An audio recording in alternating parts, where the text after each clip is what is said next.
Illinois' sweeping criminal justice reform enacted in 2023 increased police training, expanded use of body-worn cameras, and even implemented new communication requirements. But most notably, it eliminated cash bail. The goal of cashless bail is equity, creators say, setting the standard of fairness for Illinoisans. For some violent offenders, that means sitting in a jail cell until trial, even if they have the cash. This piece of reform is unanimously supported by this group of local criminal justice leaders. I like that if you commit a murder, you stay in jail no matter how much money you have in your bank account. That's a good thing. And it could be a contributor to lower violent crimes in the city of Peoria. The Safety Act has been highly effective. In fact, as you've seen, since the Safety Act was passed, crime rates across the state of Illinois have gone down. But that doesn't share the full story. Before the reform in 2021, Peoria police data shows 1,700 ShotSpotter alerts and 143 gunshot victims that year. In 2025, alerts were down to 950. The number of victims nearly cut in half at 75. A lot of times our violent offenders are repeat offenders and will continue to do repeat offenses if they're out. Some of the most violent offenders in Peoria are locked down, so there's a direct correlation. The difference is violent offenses are detainable if a judge decides to hold the suspect.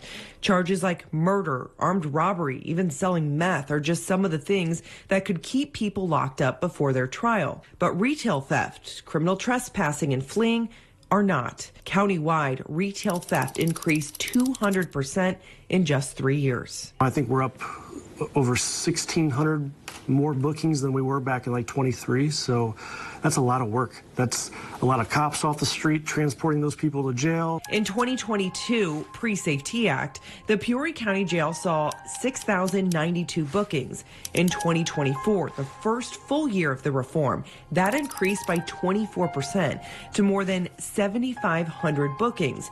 In that same time frame, failures to appear alone increased 13%. These leaders agree the intentions of the Safety Act are mostly good, but many anticipated flaws have come to fruition with no additional state money to deal with it. 2 months ago, I hired another deputy just to go around state and pick up people that have warrants because we're seeing such a high number of failure to appears. Because when you miss court 8 times, that's not justice for anyone.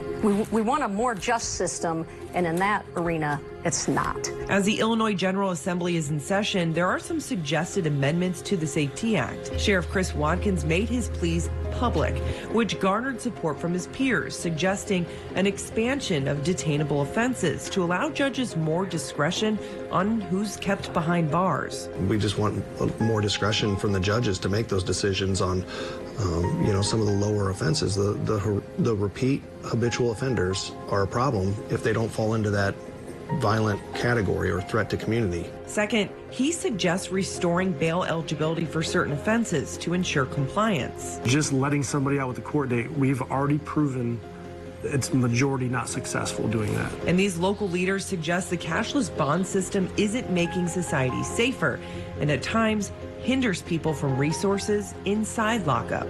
What would happen in the past is we would keep them in custody enough time to get them regulated on their meds or get them into treatment. They can at least sit in jail for a few weeks and detox.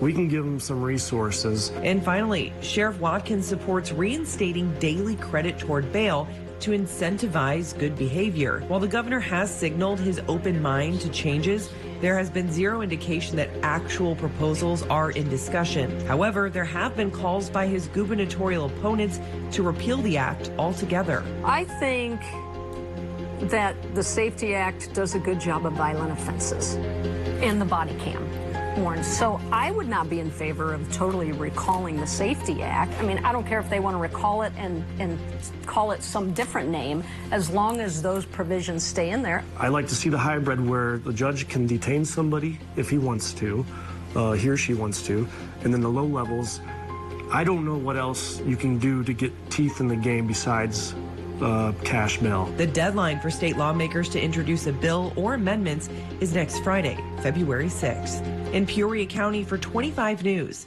I'm Jenise Rebholz. I did reach out to state lawmakers, including some of the original authors of the Safety Act. Most did not respond. None of them were able to complete an interview with me.